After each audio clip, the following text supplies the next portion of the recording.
so at high blood pressure, measuring your blood pressure, of course you need a blood pressure cuff and you need a stethoscope if you're doing it right.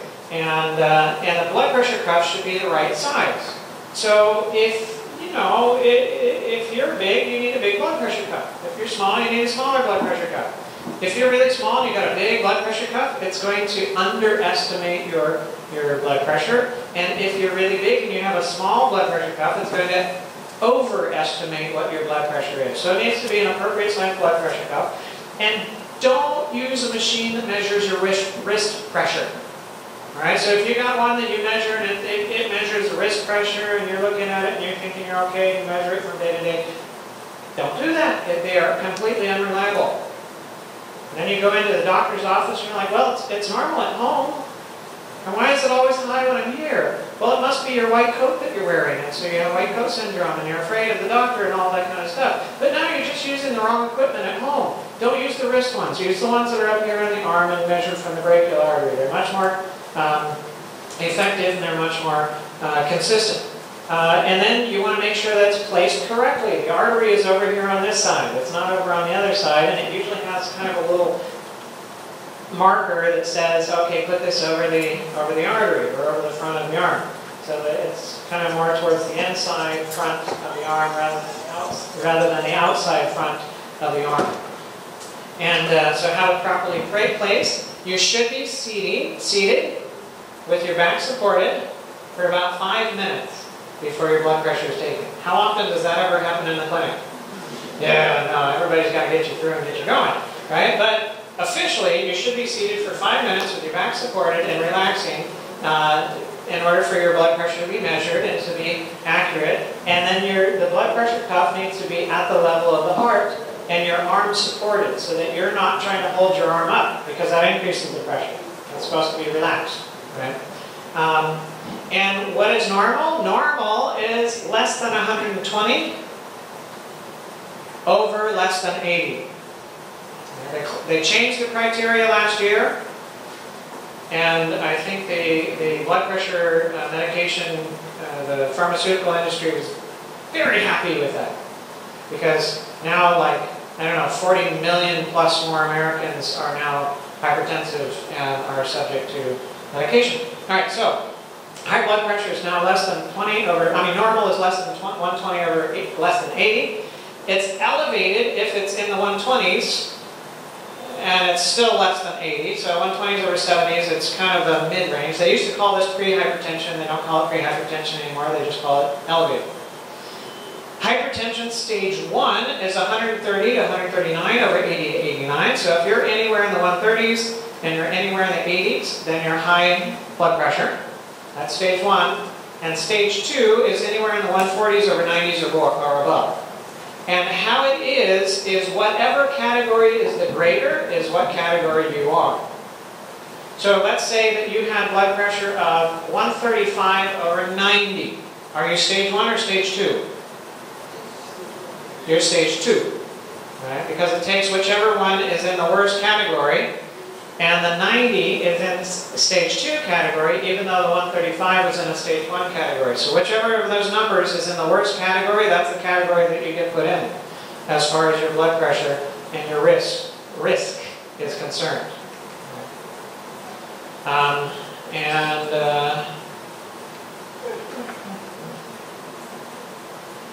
funny. Alright, and then high blood pressure, well, it's called the silent killer. Why? Because a lot of times you don't have any symptoms. Right? No symptoms. You got high blood pressure, been walking around with it for a long time, and you had no clue that you have high blood pressure.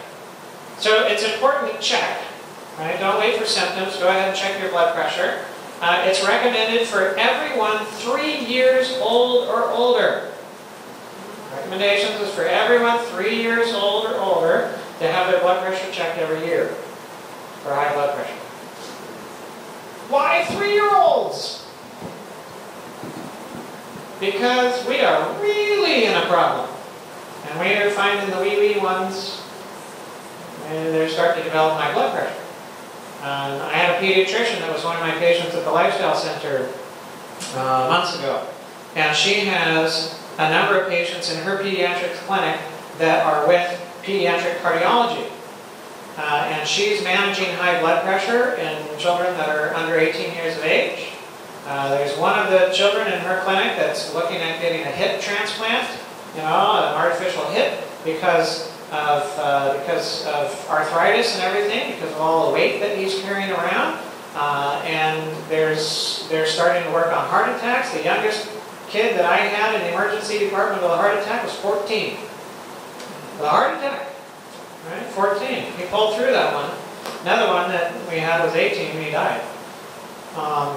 It's happening younger and younger. Why? We're feeding the children just like we eat, and it's killing us and it's killing them. So what happens in your body when you have high blood pressure? Well, there's a number of complications that happen related to high blood pressure. Working from the head down, high blood pressure can lead to hemorrhages or bleeding in the brain. So you have too much blood pressure, blood vessel goes, and then you bleed inside the substance of the brain. You can have ischemia, which is where you have a blood clot that blocks the blood flow, and everything that was supplied by that blood vessel and that blood flow ends up dying. And so you have a stroke because of no blood flow. That's usually because you have some kind of plaque development down here in the carotid arteries, or you threw a plaque from the heart and it went up and blocked one of the blood vessels to the brain. It can cause dementia. High blood pressure can cause a dementia. It's called vascular dementia. And so you end up having small, tiny little strokes repetitively over time because of the high blood pressure. And then it starts affecting your memory, and you walk down that whole pathway of dementia. And that's not good. High blood pressure can also cause cerebral aneurysms. And so you have these blood vessels that are coming up and supplying the brain. And you notice this one has a little balloon to it. It's not good when blood vessels balloon, because sometimes when they balloon, they pop. And when they pop, things don't go very well. Some people survive it, most don't when it pops. And then you have one of the worst headaches of your life, and hopefully you live through it. And that can be very unexpected. The high blood pressure can affect your eyes. You're not supposed to have all these little white spots around in there. All of that is damage to the nerves because of high blood pressure. And I don't know if you can see it so well out there, but anyways, do you see these blood vessels here, and they look nice and white and shiny on the inside? That's called copper wiring. And copper wiring is an evidence of high blood pressure. Those are your arteries. These bigger, fatter, darker ones are your veins. In the retina, and then this is your optic disc. This is where the optic nerve goes back into the brain, and then this is your macula here. So if you have macular degeneration, it happens in that spot, and that's where the center of your vision is at. At your heart, you can have high blood pressure, can lead to enlargement of the heart. You notice over here on the left side, you have a normal looking heart. This is the normal size and of the muscle of the heart. This is the right side of the heart and the left side. And here you notice that it's all thick. And there's not much space for the blood to go into. That hypertrophic cardiomyopathy or heart failure associated with high blood pressure, because just like other muscles, if you're lifting heavier weights, what's going to happen to the muscles? They're going to get bigger. Same thing happens with the heart. If it's pushing against heavier weight, it gets bigger too. But the problem is it grows inward too. And the inward is the space where you need to actually fill up and put blood in. And so it's not able to fill up as well. And so it starts leading to heart failure. You can also, it also leads to heart attacks because of blockages of blood vessels that are supplying the muscle of the heart. It can lead to ballooning of the aorta, that big blood vessel coming out of the heart. Either near the heart here, the ascending aorta, it can be at the descending aorta, or it can be down in the abdominal aorta. And believe you me, you don't want that thing to pop. I have had a few patients in the emergency department when their abdominal aortic aneurysm ruptured. And that's usually when you tell family and them to have a really quick conversation and say goodbye. Because it's usually just a few minutes and they're dead. Because, I mean, you've got almost all of your blood flowing through there, and then all the blood stops flowing through there. I mean, bleeds out and you bleed out really fast.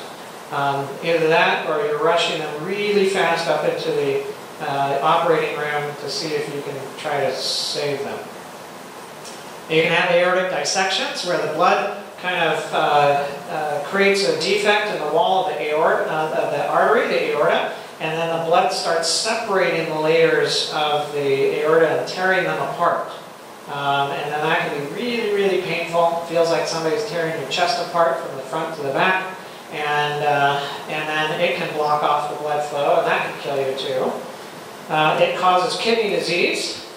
So the high blood pressure causes progressive kidney damage, and the kidneys get replaced by scar tissue.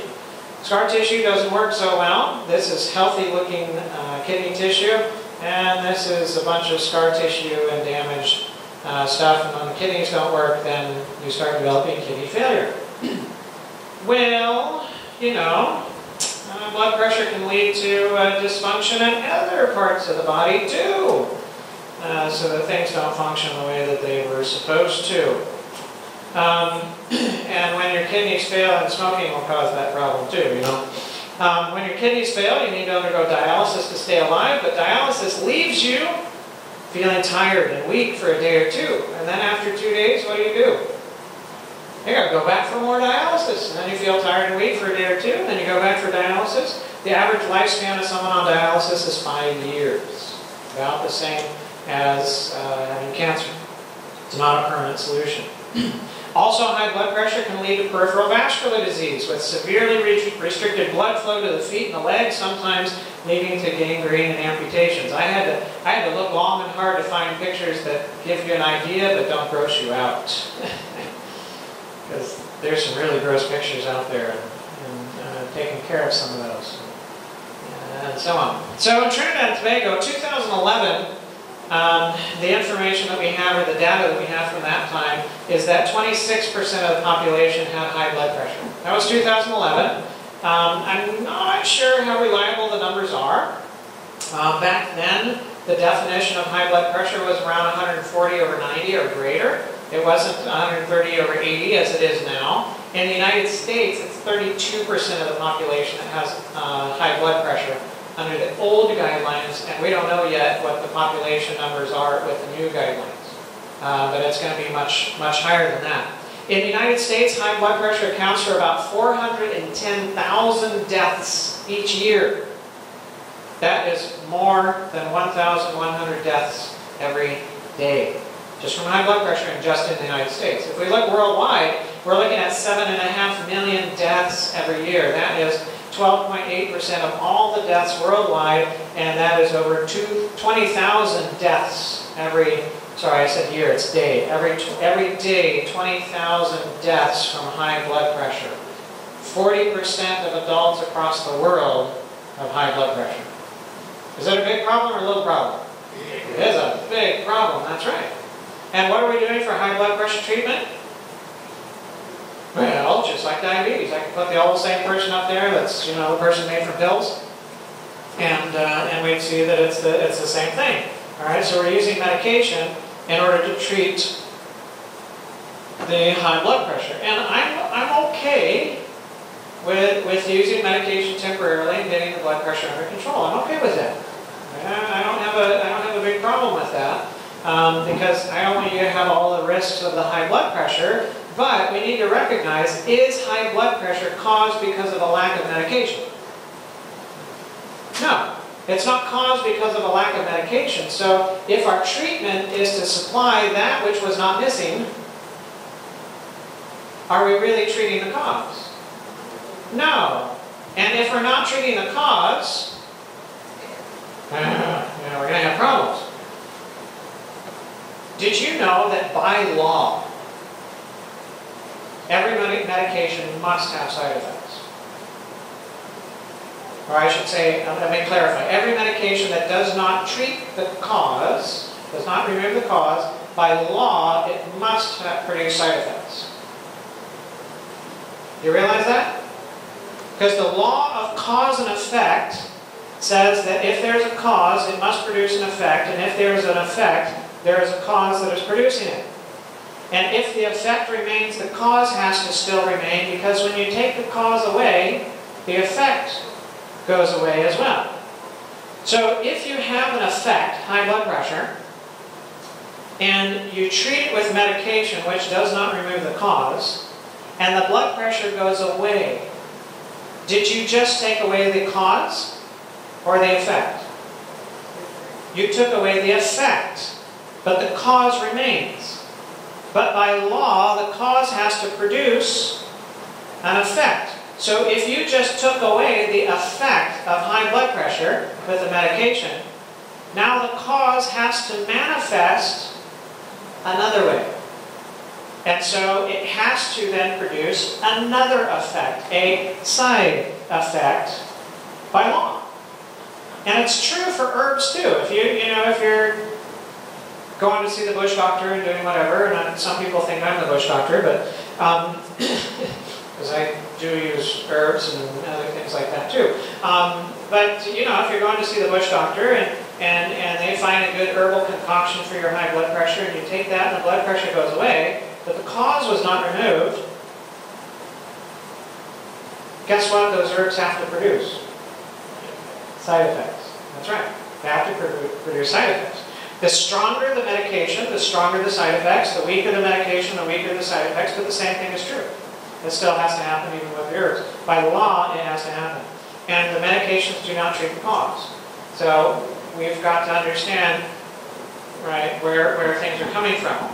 So diabetes began with fat and inflammation. We find that high blood pressure begins with fat and inflammation, and high cholesterol begins with fat and inflammation, and all of that begins with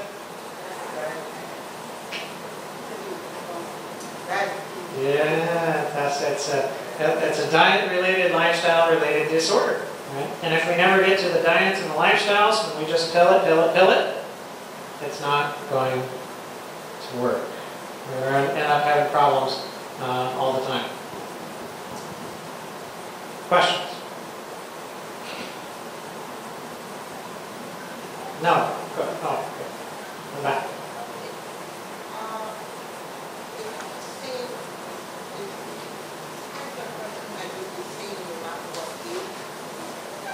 High blood pressure measurements are the same regardless of what age you are as an adult. When you look at children, there are different criteria for what blood pressures are normal and not normal. So yeah, it depends on if you're a child. If you're an infant, if you're a newborn, there's different criteria. If you're 1 year old or so, there's different criteria. And then if you're up to 3 years, then it's different, and then so on. But by the time you hit about, this thing is not liking me. By the time you hit about 12 years of age, then it's the same criteria all the way along.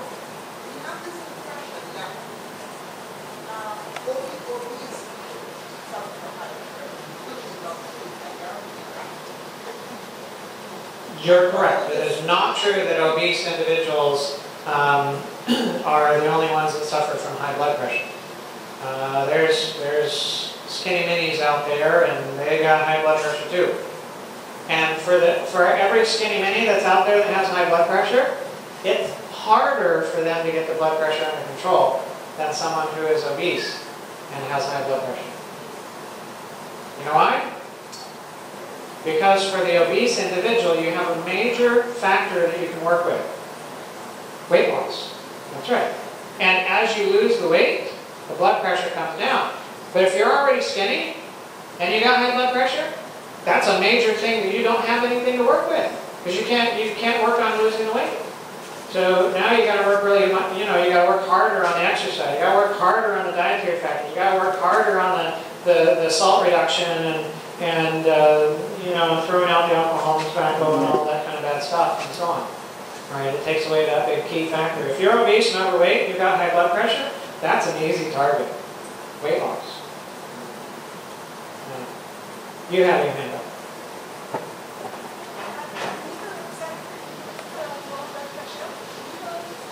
Alright, so the question is, what can be used to lower the blood pressure? Like, are there herbs or other things like that? Yes, there are, and that is the purpose or the point of tomorrow morning's lecture.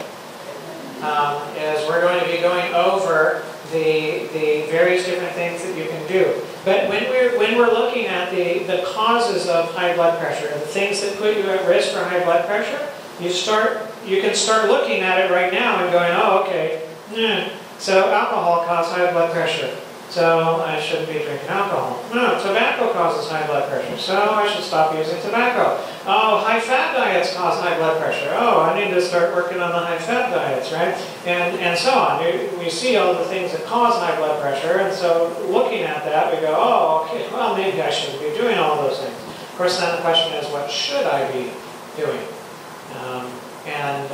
It's almost all of the same stuff that we're doing for diabetes and that we're talking about for cholesterol. You need to get out there and exercise, eat a whole food plant-based diet, cut down your salt intake, get your stress reduction, get good with God and let Him deal with the issues and so on, and you get your sleep and rest well and de-stress and so on, get your sunshine and fresh air and all of those things. Those are the things that help out with high blood pressure. And then there are specific foods, and there are specific herbs, and there are specific supplements that have been known to help out with high blood pressure as well. And we're going to talk about those specifically tomorrow. Yes? Is there such a thing as low blood pressure and low sugar? Okay, so is there such thing as low blood pressure and low sugar? Yes. There is low blood pressure, and what is the definition of low blood pressure? It's a blood pressure that's below 90, systolic, and somebody has symptoms with it. Symptoms of low blood pressure. So you feel weak, lightheaded. Maybe you're getting close to passing out when you stand up, or you actually pass out when you change positions.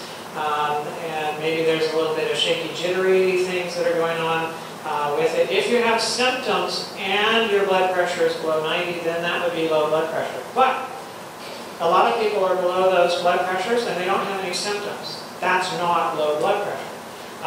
When my wife and I, when we were running a medical clinic in the jungles of Nicaragua, we didn't realize this thing yet. And we were a little green behind the ears. In fact, I was only a college student. My wife had finished nursing, and so she was kind of a medical director, but I did most of the stuff. And so we delivered babies, and we, sutured lacerations, and we took care of all sorts of things out in the jungle. And so with the deliveries, we kind of got freaked out because the mother came in and she's in labor, and we measured her blood pressure, and it's like 80/40. Like, oh no, her blood pressure is low. We got to try to figure out how, to get an IV and get her fluids and try to get her blood pressure up, and then deliver this baby in the dark with a flashlight in the jungle, and all of this kind of stuff. And so we were all, we were stressed because we hadn't done this stuff before. But yet what we came to find out after spending 9 months in the village. All the women have blood pressures around 80/40. And they go walk 2 hours through the jungle, and they come back with an 80-pound pack of bananas on their back, and from their farm and so on, and they hike around, they have children, they do whatever, and they do all this kind of, and their blood pressures are 80/40. We're like, oh, all right, well, I guess we freaked out about nothing. We just didn't know. So yeah, so it doesn't matter how low the blood pressure is. If you don't have symptoms, it's not low blood pressure. If you have symptoms and it's below 90, then it's considered low blood pressure. And then as far as sugar, there is too low as far as blood sugar is concerned. And you can die from too low, usually with medication. Sometimes, very rarely without, you can have an insulin-producing tumor called an insulinoma. And that insulin-producing tumor can overproduce insulin and cause blood sugar levels to drop, and you can get dangerously low blood sugar levels with that. Otherwise, individuals don't get dangerously low blood pressure levels when they're not on medication, but hypoglycemia, low blood sugar levels, is an early sign of developing diabetes. It is an early sign of developing diabetes. So if you've got problems with hypoglycemia and you're not on medication, and you haven't been diagnosed with diabetes yet, it's coming. And you got to watch out, it's coming. Because the same thing that dysregulates the insulin is the same thing that dysregulates the glucagon, which gets secreted to bring the blood sugar levels back up. And so the whole blood sugar metabolism, both on the high end and the low end, starts getting messed up early in that process. One more question, and I'm going to pray, and then we're going to go for this morning. Yes? Someone who was unable to attend the seminar told me to find she was using X-Forge for high blood pressure, and her teeth started knocking while she was sleeping in the night and daytime. So she stopped it, and now her blood pressure is recently 175 over 104, and it's in that range. So she wanted to know what they have to do about it. Okay, so yeah, the question again is a friend who was on X-Forge for blood pressure medication, and then her teeth started knocking, I guess, chattering at night, and then so she stopped the X-Forge, and I assume that the teeth knocking went away. If it didn't, then I suppose she could go back on the X-Forge. But the blood pressures are now in 170s or so, and what do you do about it? Well, you could do several things. One, you could change medications. X-Forge is not the end-all, be-all of blood pressure medication. But, again, what we're going to be talking about tomorrow are the things that you can look at applying. From a major standpoint, it's going to be salt intake. I mean, that's a major thing, is getting that salt intake down, and getting the fat intake in the diet down, exercising on a regular basis, stress reduction, right? All of those are factors that are going to contribute to it. It can take time. It can take time. We had one of the stories that I told you on Sunday. A gentleman that came to us with chronic kidney disease and high blood pressure. I'm trying to remember what we called his name because we don't call him the real names. And anyways, he came to us, and when he came, his blood pressure didn't go down for the next 3 months. And it still stayed high, and it didn't go down. But after about 3 months of applying everything and losing weight and continue to exercise and eating right and so on, then his blood pressure levels started coming down. Now, I'm a little bit more chicken than they were back then. Because they just left him off of medication and let the natural process come along. I'm a little bit more chicken. What I do is I put people, if you're high and we're not getting down and we're working with you at the Lifestyle Center, I'll put you on blood pressure medication in order to get you down into a good range. And then as your blood pressure starts getting lower, then we look at backing you off of the medication and eventually taking you off of it. But not putting you at the whole risk for heart attack, stroke, and everything while you're in the meantime.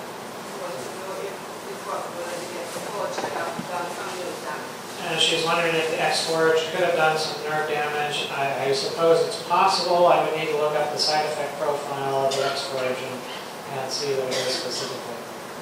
All right, let's pray so that you can get on your way. And tomorrow we're going to finish up high blood pressure, and we're going to look at the power of food. Tomorrow's going to be a little bit more exciting because we've got the kiddos with us, and so we're going to talk about some things that will gather their interest a little bit. Heavenly Father, we thank you for your blessings and your good mercies to us, and we are grateful that you've created us so marvelously, and that the laws, the principles that bring about health and healing are really simple. And so we just ask you to help us to apply them in our own lives that we might see the benefits of it. And we thank you for doing so, and we pray this in Jesus' name. Amen. All right, have a blessed day. We will see you tomorrow. And remember, tomorrow we're going to be showing a movie at 3:30. 3:30, we're going to be showing the movie Hope, the Project. And it's a documentary on health and things and so on. Not encouraged for those that are 12 and under. We got some scenes in slaughterhouses and other things like that might make them a bit squeamish. So that's 3:30 tomorrow.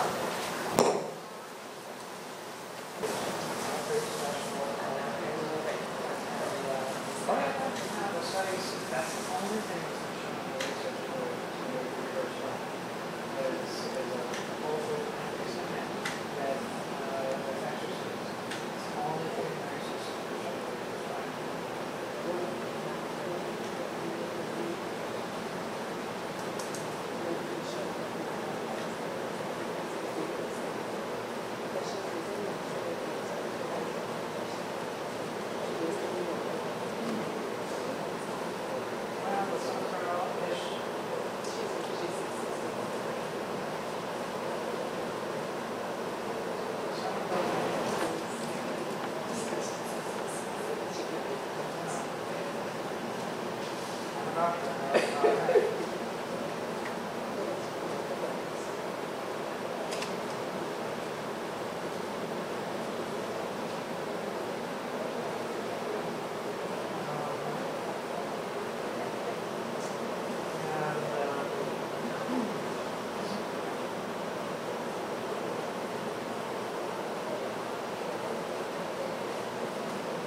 Hello, my name is Mark Sandoval, and I am a physician trained in emergency medicine and lifestyle medicine. And I am here at the San Fernando City Hall, and we are doing a series of health lectures looking at reversing diabetes, reversing high blood pressure, and reversing cholesterol from a natural basis, things that you can use in your own home in cooperation with your physician and working towards restoring health and healing. I am the president of Uchee Pines Institute in Seal, Alabama. We have a lifestyle center, and we are accustomed to helping individuals reverse their disease processes and get them off of their medications. I am also the president and founder of Health by the Book here in Trinidad and Tobago, a charitable organization whose purpose is to help share the message of health and healing with the population, to help with reversing the non-communicable diseases here in Trinidad and Tobago. I am also the Health Ministries Director of the Gulf States Conference, and that covers the states of Alabama, Mississippi, and the Panhandle of Florida, in which I am in charge of health education over that area as well, and I travel nationally and internationally speaking to groups of individuals about health and healing and how they might improve their own health at home. Where's your place of birth? I was born in Portland, Oregon in the United States, but I grew up in Central Florida around the Orlando area. But I've lived in Tennessee, California, Michigan, Alabama. My wife and I, we lived in Nicaragua for a year. We were here in Trinidad and Tobago for 2.5 years, and I also lived for a year in Belize. So you're a man of the world? Yes, I believe in God, and I have the opportunity of traveling many places and speaking to individuals about health, spiritually, emotionally, and physically. So in terms of worship, do you belong to any particular religious sect? I belong to the Seventh-day Adventist Church, and my health ministries director position is with the Seventh-day Adventist Church Conference in Alabama, Mississippi, and North Florida. Your first trip to Trinidad and Tobago? I lived in Trinidad and Tobago from 2009 to 2012, so I lived here for 2.5 years, and then I came back to visit in March of 2017, and we trained over 100 individuals in simple medical missionary work and use of natural remedies and health education. And I'm back at this time with this program this week that is going from Sunday through Thursday and covering health with the general public, and we will see what next year has in store. Okay. Thank you very much. So you feel at home? Mm-hmm. Okay.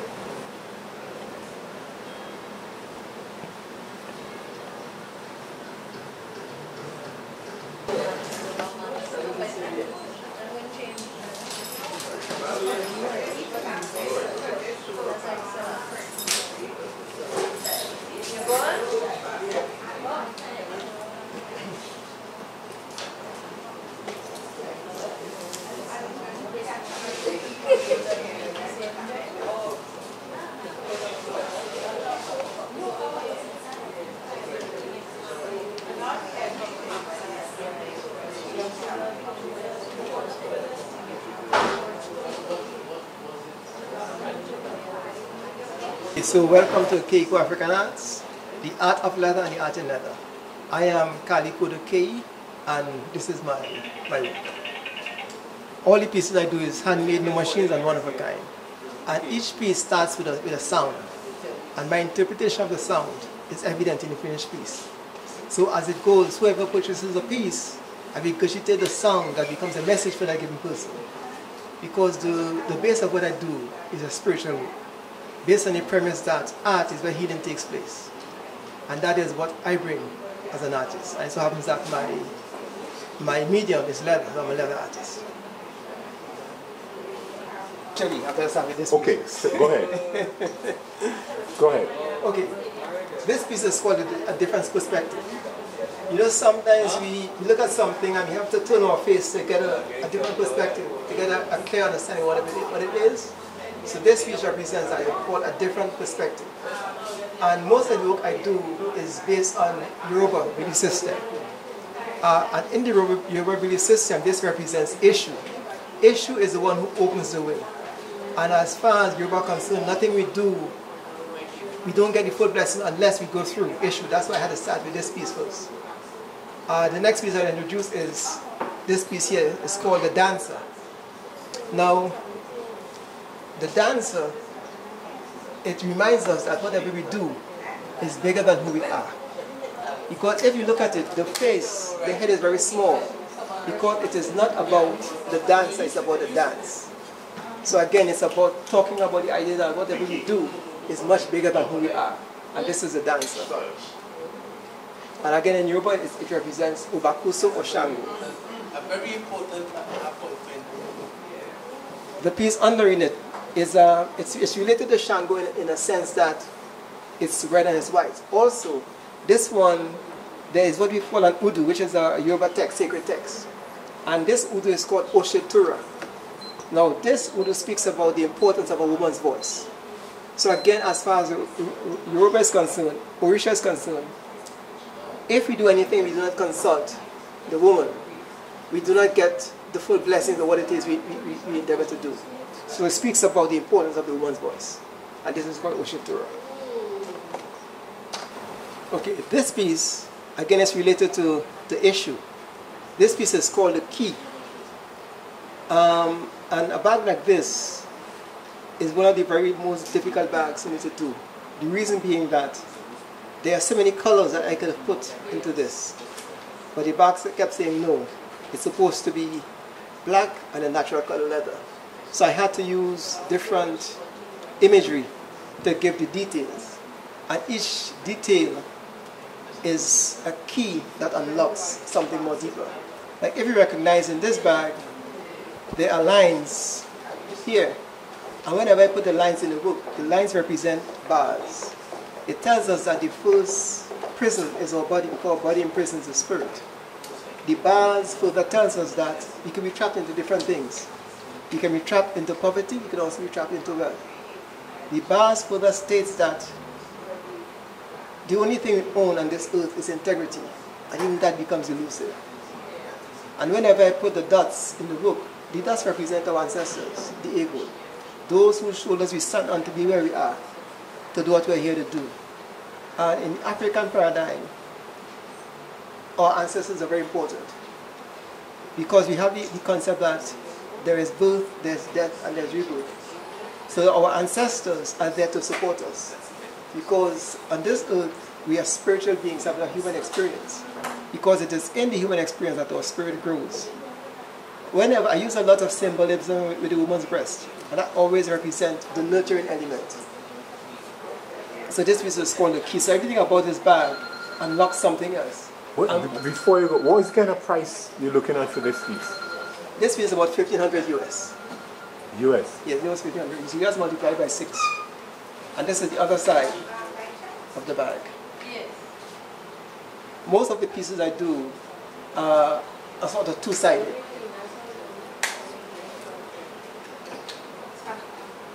Where do you operate from, and do you have a place where people could come and... My working studio is in St. Madeleine, but the work is in a boutique in Arima called Ashe Cosmetic, which is opposite Faiscan Mall. It's upstairs Faiscan Mall, opposite Pennywise in Arima. That's where the work is housed. Your contact details? Well, you can contact through my phone number. My phone number is 390-1557. You can get me on Facebook at KEYIKO AFRIKAN ARTS, Keiko African Arts. Okay. Okay. This bag is called the Seductress. And it represents the blessings of Oshun. Oshun is, again, a Orisha. She's a goddess of beauty, fertility, prosperity, abundance. She also is a seductress because she seduces that which is bitter into that which is sweet. And again, this bag, again, two-sided, and there's different pockets on the inside. Now, one of the signatures to the work that I do is the idea of everything connects. So I never use full skins to do the work. I piece the leather together because, again, it becomes another message in the process of healing, which is we all come into this world wounded and we bear scars. But as soon as we enter into the healing process, the scars become beauty marks. So if you look at the back close, you will see the stitch marks and what have you. But you do not see it as scars, you see it as beauty, you see it as detail. And again, part of the process is bringing that. So we can see how we can do that in our very own lives.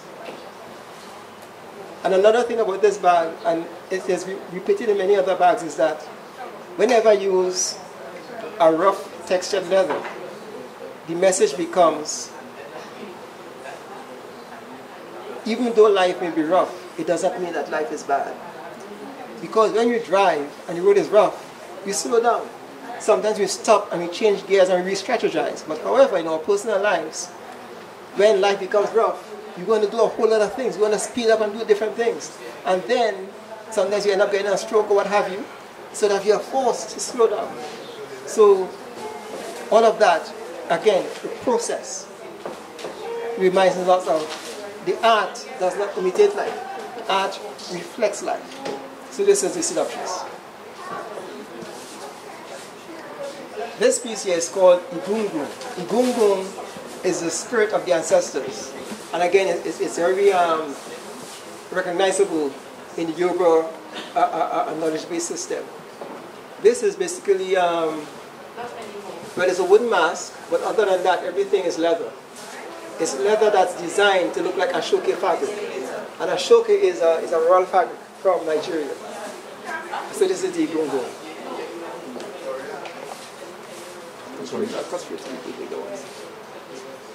Okay. Okay, these two pieces relates. The thing is, you see, art means different things to different people, but it is the same thing to different artists, which is it's our ongoing attempt to respond to the mastery, the mystery, and the misery in life. So this particular piece is a pillow, and it's called Ascension. Now, it's not a pillow that you lie down and go to sleep with, no.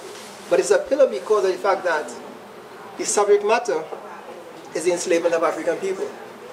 And in order to heal from that, the idea of the pillow is to cushion us and comfort us as we go through the healing process. This talks about they took us from Africa, they chained us, and then they packed us like sardine in a can. But they could not really interfere with our spirit, so we just kept ascending. The whip have black seeds, and the seeds actually are a soap seed.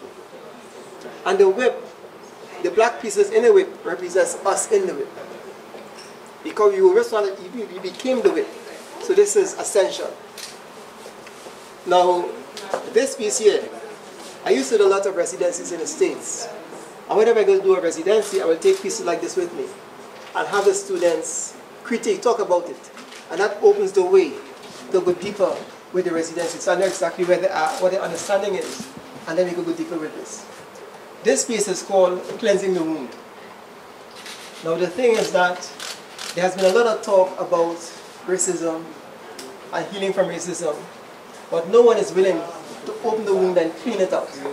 Because once they start doing that, what follows is reparation. So no one is talking about cleansing the wound. So this represents the gash in the fabric of humanity, which is the enslavement of African people. Here we have Mother Africa cries blood because there are no more tears. And she cries blood because her children are being taken away to be enslaved. Now the blood gave birth to the woman who is now pregnant and being witness to what's happening to our people, the lynchings. And this is based on the original photograph. I will talk more about this when I get to another piece further down. These represents, again, the ancestors. All of the different colors represents all the shades we come in as a people. And again, you can see the repetition in certain motifs. Hence the dots, the ancestors, the bars, and all the different things that bring this piece together. Again, the whole idea of everything connects. So every piece of leather connects to another piece of leather. So this is also the family, the human family. We are all connected, but we create the divisions based on superficiality. But once we go to a deeper surface, we recognize that you're one people. So this is cleansing your womb.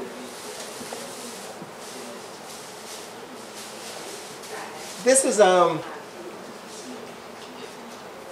this bag is made out of Siberian lamb, and this was very challenging to work with because of the fact that I could not see through the fur to punch a hole, so everything had to be done from the back. So which created a challenge. But the thing about challenges is that challenges are meant to assist us to grow. Yes. So that's it. And this bag reaffirmed to me of a word that I do not use, which is try. Because try has a built-in mechanism to accept failure.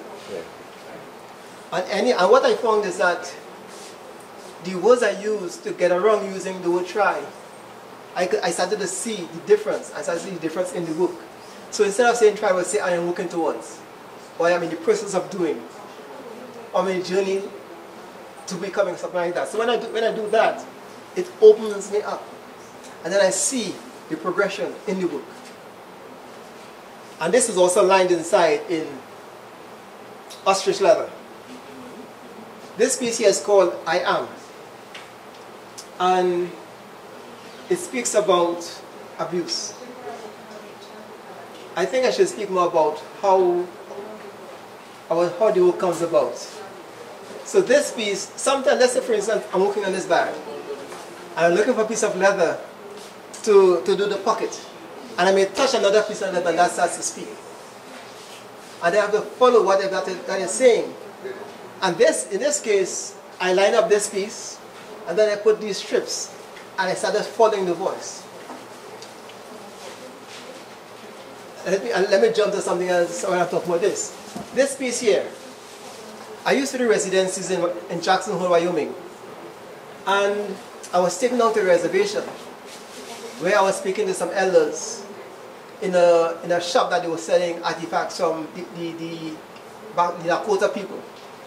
And I was commenting to them how similar their work is to the work of the Ndebele people in terms of beadwork. And then we started the conversation that yes, Africans came to America before Columbus. And again, we go back to Ivan Van Satin, but they came before Columbus. So I said to him, I would like to learn to do beading. So he said, I'm going to show you. But the person who took me there was a white woman. And she also said that she would like to learn beading as well. And then an elder woman came from a room in the back and says, oh, you're not supposed to teach outsiders the work. So the brother was speaking to said, why don't you buy some stuff? So I bought the wing of a bird. I bought thread, I bought beads and what have you. And then I went back to Jackson Hole where I was staying in Wyoming. And I got up one night and I started beading on this wing of the bird, not knowing that they were spiritually teaching me the beading. You follow? Mm-hmm. And then when I got back to where I was living in Toronto, I made this piece and the earrings. And I did, and this is decades ago, and I did a lot of shows, but no one ever bought it. But then, some years ago, when I was doing this piece, and I put the head, and when I put those pieces around it, it's almost as though the minute I made this, it was exactly for that. So that span was almost like an hour. If you look at how spirit moves, and how slow we move. So that's how that came about. So this piece is called I Am. And she is saying, I am woman, I stand strong, I stand tall. Never, never, never would I allow anyone to pull me down. So this is I Am. Okay. Okay, ready? Get closer to it. Yeah. Okay. Now this piece is called the Defender. And again, I will touch again on the Yoruba. And Oshun. Oshun is an Orisha who is a defender especially of children. So I was doing a show in Atlanta, Georgia, and I bought a cutlass that some Mexicans were selling. And something about it I liked, something about it was talking to me. And then I went back to Maryland where I was living at the time. And I kept looking at it, it kept speaking, but I wasn't sure what I was supposed to do with it. So when I came back home, July 17th, and I was unpacking, again the cutter started speaking. So I took the handle off, and I put, this is with the cheddar wood that I used to elongate the handle. And of course later on I started to do the sheath, and I started to do the dress the handle. The thing is, I did a show in Hyatt, and I saw this brother selling leather work, and he was very proud of the work he was doing, but it was very rough work. And I felt challenged to do something like this and have it displayed. Because one of the things I like to do in Trinidad is to work with leather artists and leather workers, but who are serious. To work with them, to hone what they're doing. Again, especially for outside clients. Because leather is a money-making industry. And somewhere in Trinidad, it's just at one level. But I believe that there's a lot more we can do with it. And that's one of the purposes that I am showing the book. So this is the Defender.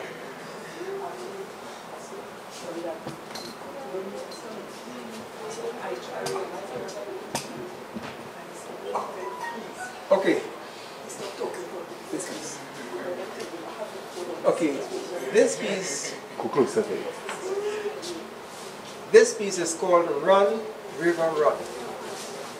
And again, I was going through my leather to work on something else. And again, I saw this piece of skin. Now this is what they call hair on hide. So this is the cow. This is hair on hide. I saw it. I saw the form of a person. I saw feet. I saw someone dancing. And then I started to work on it. I put this piece on it, and I saw the river. And I was doing an event in New Orleans, and I went to a marketplace and I bought this mask. So when I did all of this, that mask fit perfect. It matches the body, and it gives a certain character to the whole piece. So this is called Run, River, Run.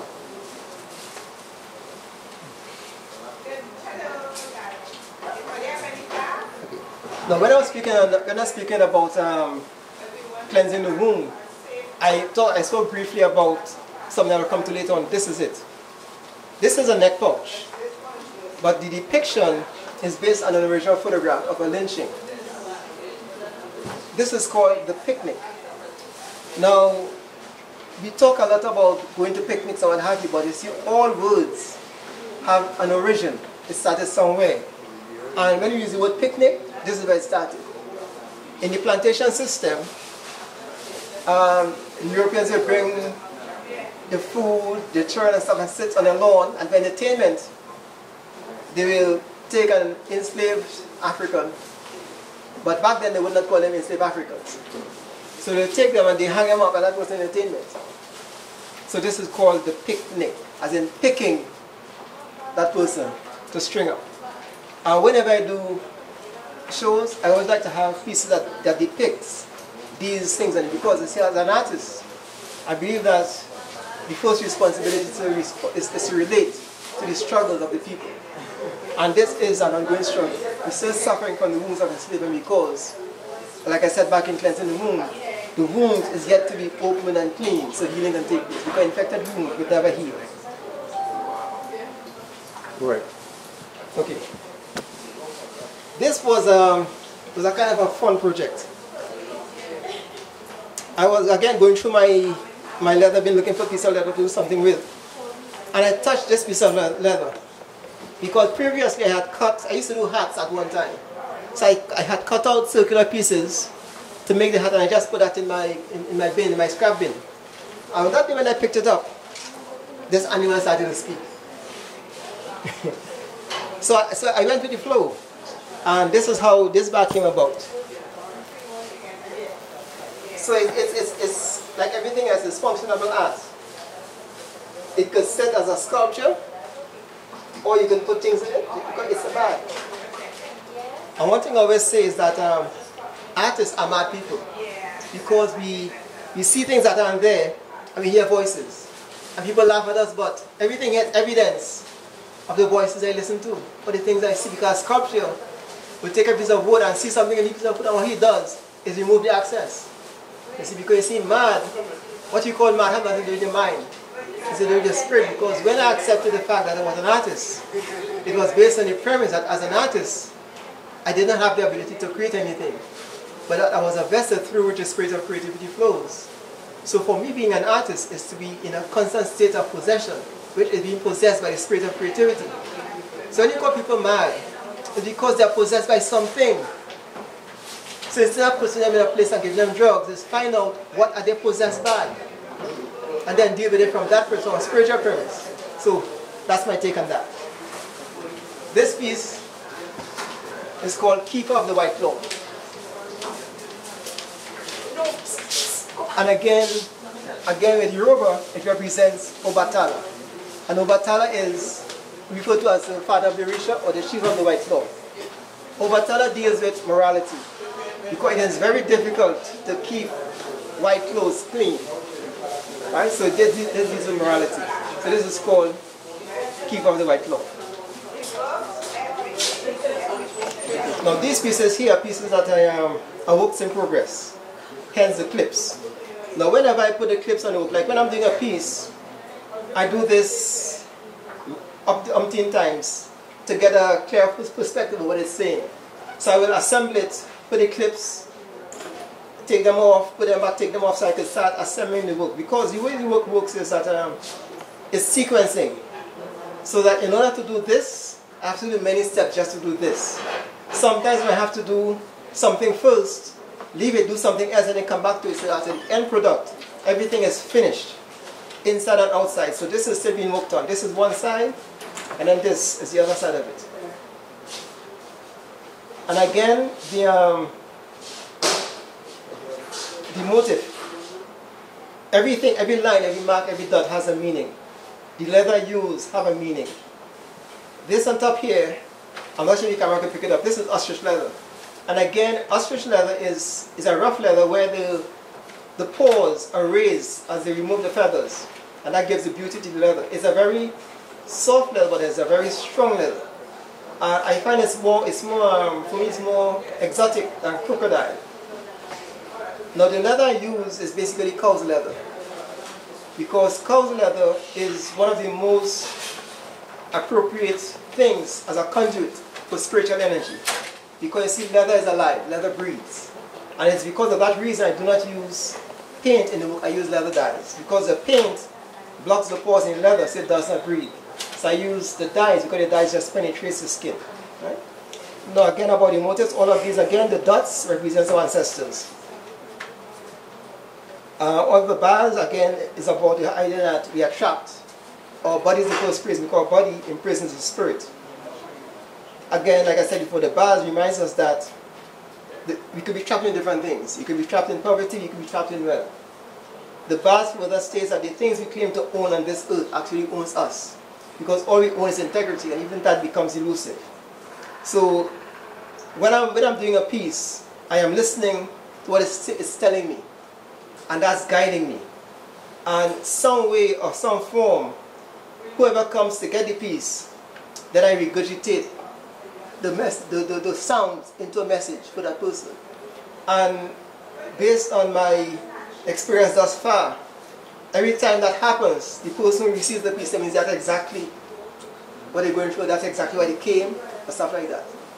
And I don't manufacture that. That comes from the spirit that gives me this gift. Right? And another thing is, when I started doing the leather work, I was quite aware that there was something working on me and it has never stopped. And because of my obedience to what I was told, in fact I was told, I stopped, because you see, whenever I have to tell a story, there's always a struggle effectively about how far back should I go to tell the story, so the listener gets the benefits of what I'm saying. So I'll take what I'm saying to the beginning. I used to live in Toronto. I left Trinidad in 1975. I went to school to study architecture, because when I was living in Trinidad, My father asked me one day, I think I was 15 years old, what do you want to do in abroad? I said, I want to be an artist. He said, you have no ambition, you don't want to work. So I didn't feel too good about that, right? So he asked me a question a little while after. I said, I want to be an architect. And he said, Now he had a friend who passed away some years ago. He had a drafting school down Lower Hillside, Carl Thomas. And my father got me enrolled in that school very quickly. So I was then studying architecture, doing drafting. I had an uncle who left Trinidad in 1962 for Canada. And he used to send letters to my mother, 2 letters a week, 1 letter a week, 1 letter a month, and letters are coming. And one day in 1974, I woke up and told my mother I had a dream. And I dreamed that Trevor, that's my uncle, sent me to live with him in Canada. My mother laughed and said, you think he got time to study you?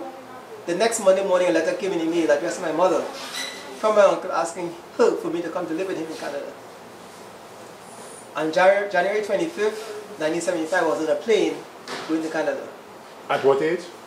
I was 19, somewhere 19, 20, somewhere around there, right?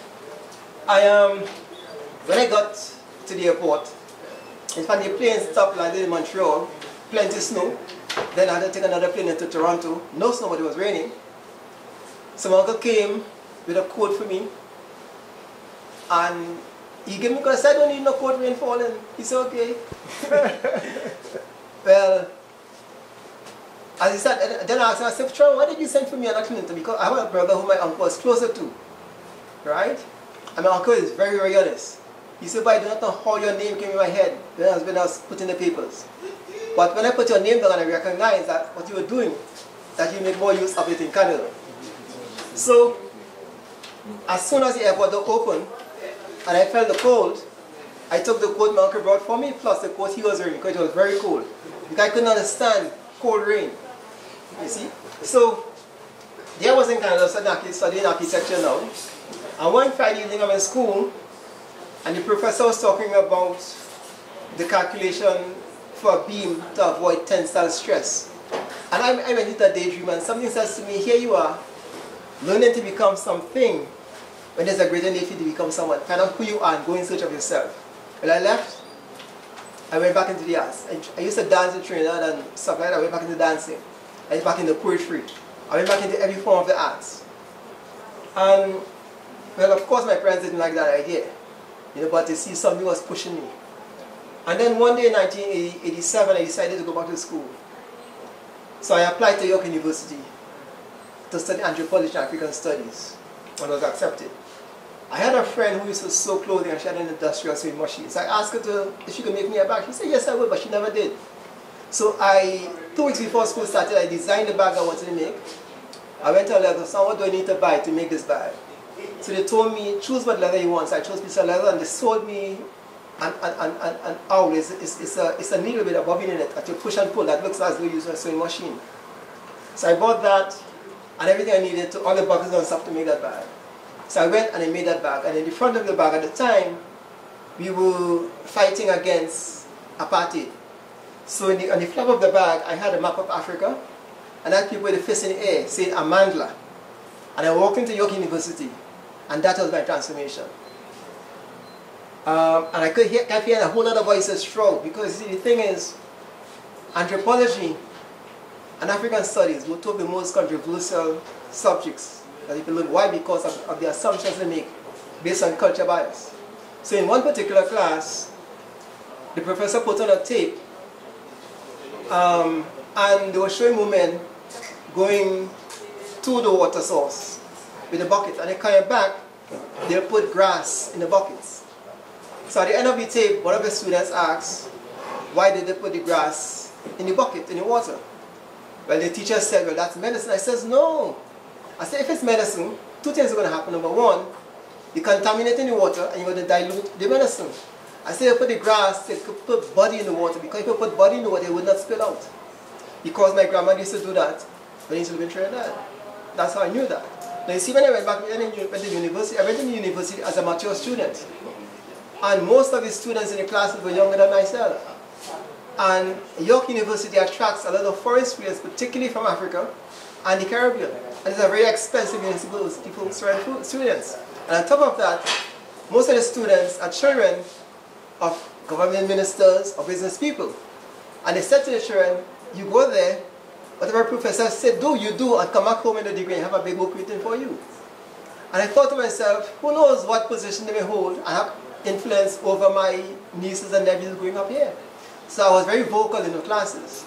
So after that outburst in the classroom, the professor started looking at me kind of strange.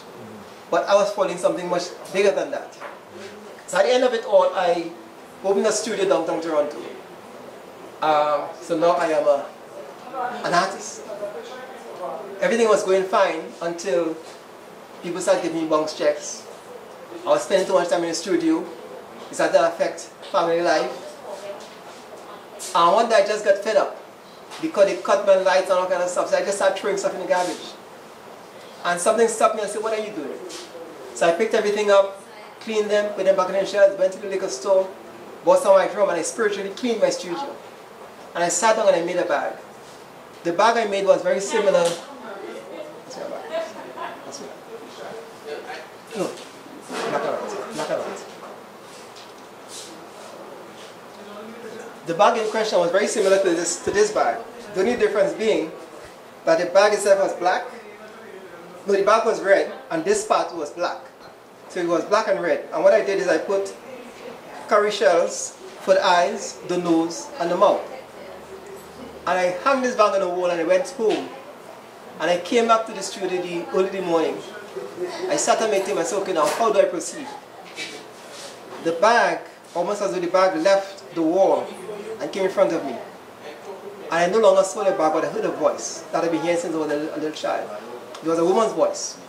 And the voice says to me, you want to know what this is about? We are going to tell you. This is your gift of healing. It does not belong to you. You are not to use machines. You are not to put anything in stores. It says that the art is your vehicle, and where the vehicle takes you is where the work begins. Because it's a spiritual work. He said it would not make you rich, but follow the instruction, and indeed you'll be rich. After I heard that, I said to myself, well, I need a vehicle. And as I said that, there was a knock on my door. And a friend of mine came and says, Kali, I've been trying to find out what happened. I said, girl, they cut my phone. She said, look, there's a show I think you should do. And there's this show called Toronto Outdoor Art Exhibition that takes place at the City Hall in Toronto every summer. So I took the phone number, I went next door, I called them up. I said, I just heard about your show, I'd like to get in the show. They said, well, the show is closed. What do you do? I said, I'm a letter artist. They said, okay, bring some stuff, let us see it. So I took some stuff for them to see it, and they put me in the show. The show was about 3 or 4 weeks away. So I started now working towards the show. And at the show, the work was well received. There was a convention in Toronto. There were a lot of Japanese people in the city. They made purchases, big purchases. There were people around me taking pictures and stuff. The Japanese had a whole delegation. I had to take pictures to each and every one of them. And again, the crowd is gathering. And also, this woman came to the show, and she was looking at a particular bag. Now, because of the nature of the work, I do not mass produce anything. And I make the work for black people. But I know if she bought it, black people wouldn't be able to see the work anymore. So I always share people away from certain pieces. But she kept insisting she wanted to know about this piece. But it so happens that the day came to a close, and I'm going back to my studio, and a voice says to me, you have to spend more time with white people, because they have more access to us than us. And after I heard that voice, I said to myself, but what if this woman is a teacher? And there's a little black body at the back of a class. And after this weekend, she goes and she brings him to the front of the class, based on our conversation. And I just laughed to myself. So I went back to the show bright and early the next morning. The woman came in with her husband. And she went straight to the piece. So I told her everything about the piece. She said, okay, I want that piece. And this time the crowd is gathering and listening. I said, what do you do? She said, I'm an elementary school teacher. And my paws are raising now. And that is how spirit works. You see, white people have more access to us than us. And again, I saw that when I was working in Wyoming. They have more access to us than us. So we have to impart to them the best of ourselves that can give back to us. It is our mothers that took care of the Europeans in the plantation system. And because of that encounter, a lot of benefit came back to us, even under those circumstances. You know, so it's everything connects. So this is the works in progress. This is already sold to someone in the States. That's still paying off for it. And this actually is the first, as a serious piece of work that I've done since coming back home to Trinidad. Because when I came back, I did not have my full studio. I still don't have my full studio with me. And I was not sure if the spirit of the leather had arrived. Because the wherever I work is automatically called Ancestral Studios. And I have to prepare the space to receive the spirit of the work. But not knowing, in fact I shouldn't say that. I should have expected that because I didn't just come back home on a whim. It is spirit directing me to come back home. So when I came, I could automatically see in this piece how the work has grown in terms of the artistry and in terms of my ability to listen and to interpret what I'm hearing into what you are seeing. I'll move to this piece. Now this piece is very interesting on a lot of different levels. You have a title for it? Yes, this piece is called Family Is. However, I wanted this piece in the show. I did a show at Federation Park in October. I wanted this piece in the show, but I didn't have time to complete the piece. So what I did is, I just draped the leather on the piece. So I call it Family Is a Work in Progress. Meaning, it's a state of completion. And I had it at the show in Federation Park, and it kept speaking to me. And it's telling me that Family Is a Work in Progress is actually the name of the piece. Because in a family, we are not all the same. In fact, in a family, we are basically strangers, if not for the mother that gave birth to us. And it's because of the fact that, you see, we are all recycled spirits. You were here before. And maybe sometime two people won't get along, but they had something to do. And to force them to get along, they put them in the same household through the same mother. So those spirits are forced them to get along. So sometimes some members of the family they're kind of jagged. You know, some don't stand up to correct, some hard and some don't. So different things. But you see, if we are united as a family, then you see the beauty in the family. And this curry shell neck piece represents the wealth of the family. So, family is a work in progress, is a message to all of us. That the first family is individual. We got to work on the individual self. Then the household. And then take it wider and wider and wider and wider. And then we start to see the God. So this is called Family Is a Work in Progress.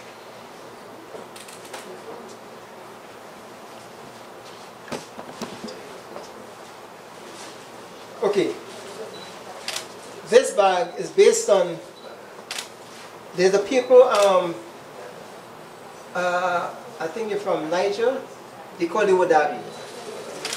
I call them the pretty people. Niger. Yeah, right, I call them the pretty people because the men, there's a family, there's a ceremony in which the women choose the men that they want to cohabit with. So there could be 2 or 3 of them, right? And the men have to compete by dressing themselves up, putting on makeup, and the thing is flashing the eyes and flashing the teeth, and then the woman selects the best dancer, and the best dancer then gets the choice, you will go with him or what have you. And they make some bags that's usually draped under the camels, and I like the shape of the bags. So this bag is based on that in terms of the shape, but then I took it to another level, listen to a different voice. And this inside all of this is ostrich. This is a piece of alligator crocodile here.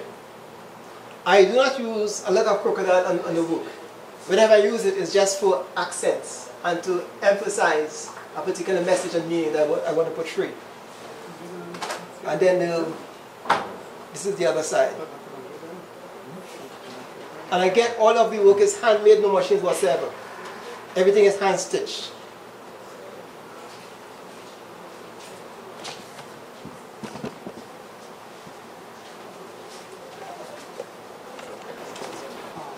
know, I mean, I can talk to you, I mean, tell them what the pieces are. Okay, so this is very good. They took us from here, and then they chained us. So they went in the ship, and then the partners like sadness in a can. But they could not touch our spirit. Although they saved our body, so our spirit just kept us standing. These are 16 curry shells. But this is because you don't know this. These 16 curry shells, they represent the 16 like chains that the Russians used to be sent from over. And then you whip someone and you skin them. So the black soap seeds are sprayed. And the thing is, the other side of it now is the idea that only shades are coming in the people. And everything connects. This is amber.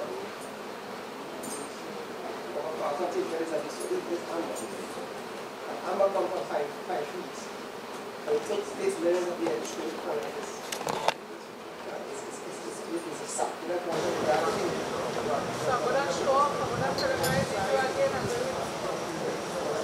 come on, boy. Come on.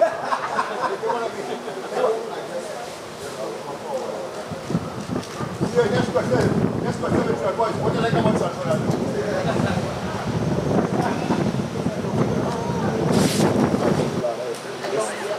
Just pull it down the bottom.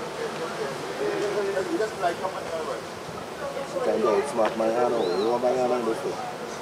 Yeah, sweetheart. You feel so slow. Yeah, man. They say you're a sweetheart.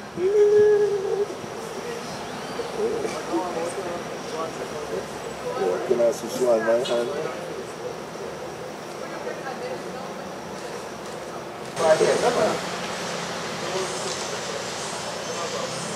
Once you start touching the air, I am touching. I want to try to come inside. Oh Lord, I think that fellow just front here. Not me, it's really master barber. Is that CEO cut out? Yeah, this is CEO cut. This is the office, the Thai guy cut. Then I'm bringing back in. All right.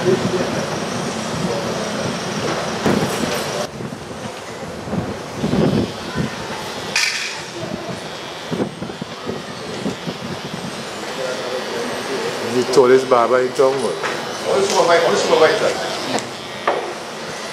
If you know the blonde, you may see the silver. If they go deep, you may see the silver. And she wanted to go deep.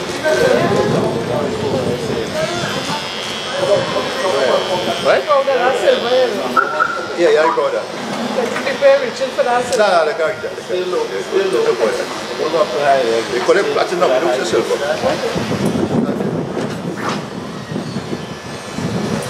Junior regular. Go ahead. Today we are here as we go through the exercise contribution being made by the Mr. McLean professional haircutting system as he demonstrates the art of barbering, and he's giving back to the citizens of the city of San Fernando. So this morning he has his crew out and they're providing a free service to our citizens, and this is all part of our this year's city celebration. This year we have embarked on we took a different approach actually in how do we celebrate your anniversary. In the past we have done events that really represent a minority group of the city. This time around we decided to have several events that will cover a wide spectrum, all different walks of life, starting with sustainable development, which is critical. We were able to offer all the cultural groups events in our space, which is the City Auditorium, free of charge. We made the space available. We provided lights, we provided sound system. You came in to do your event, the revenue was yours. So those events were very successful. We had state bands, we had dance groups, we had singers, performers, of course, a very, very wide array of activities that occurred here for the past month and continuing. As we speak and we're winding up for the last week, we have an art display on leather craft by a gentleman who is really doing some very exceptional work, and I invite people to come in and look at his work. He's doing accessories, earrings, bags, coats, hats, leather work. Very, very, very good. We also have this program dealing with diabetes and well-being and healthcare. So it's a demonstration as well as an exhibition, as well as a lecture series on these issues that impacts on your health. So we're inviting the citizens to come out. Friday is the last day that they will be here. The program starts at 9 in the morning, goes till 2 in the evening, and these things are happening. So several events have been occurring for the past month or so as we highlight and celebrate San Fernando's 30th anniversary as a city. Okay. Hi, my name is Melanie. I'm here on behalf of Professional Barbering School. Professional Barbering School is located in our neighborhood of Twin City, that's Central. Professional Barbering School has been around for the last 18 years. And we look forward in doing a lot more with you guys. You could come and register at the school. It's for 3 months. We have part-time, we have full-time, we have school tours as well. If you are interested, you can come and visit us on Facebook, Professional Barbering School, as well as Instagram. The tutor of the class and the owner of Professional Barbering School is Donald James, behind me. And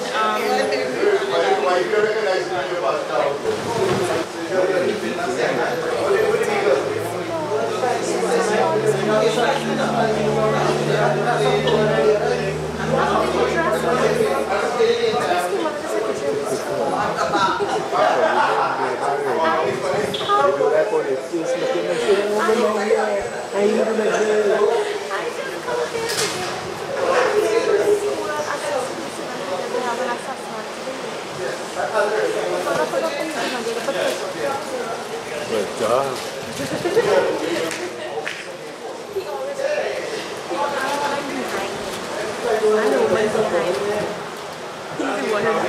That's why you may come by you. How many meetings do you have on Barbara?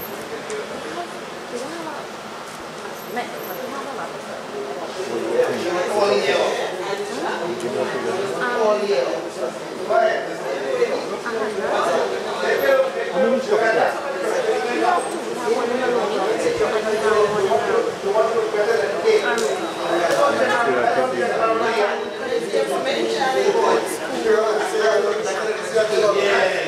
so it's a working environment. So you say you train Barbara.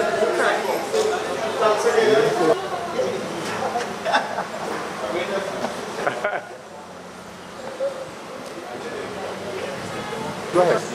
My name is Donald James. I'm the owner of Professional Barbering School. We have 2 locations, one in City Aruca and one in San Fernando. We are here today to basically celebrate City Month in San Fernando.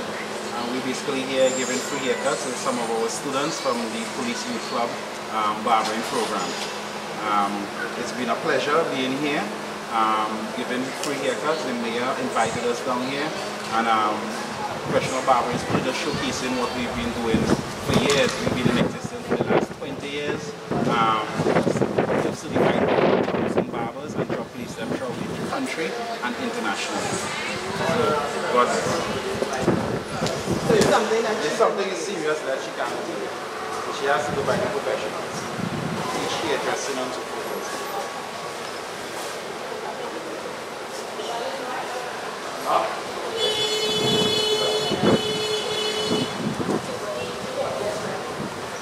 So you have to be told to be a barber? No, that's the business. Not supposed to be a tall man. So who's in the position of you? Well, guys love the barber. Barber does not discriminate. Male, female, tall, short, and does not have no hands. The only thing that I've seen closest down me back to barber. Yeah. Other than that,